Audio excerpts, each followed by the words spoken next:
या गणेशोत्सवाचा रंग आता पुणे शहरावर चढू लागलाय। त्यामुळे पुण्याच्या कानाकोपऱ्यात ढोल ताशा पथकांचा सराव जोरदारपणे सुरू आहे।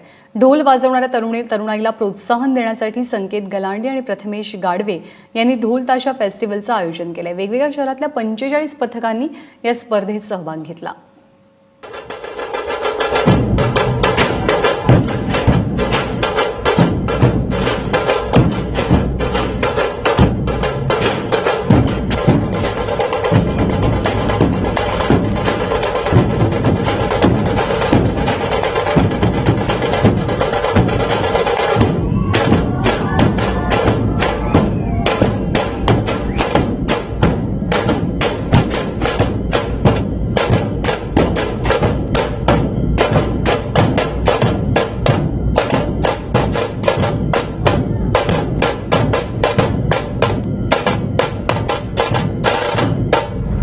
यासोबतच बुलेटिनमध्ये वेळ झाली इथेच थांबण्याची। बघत रहा एबीपी माझा।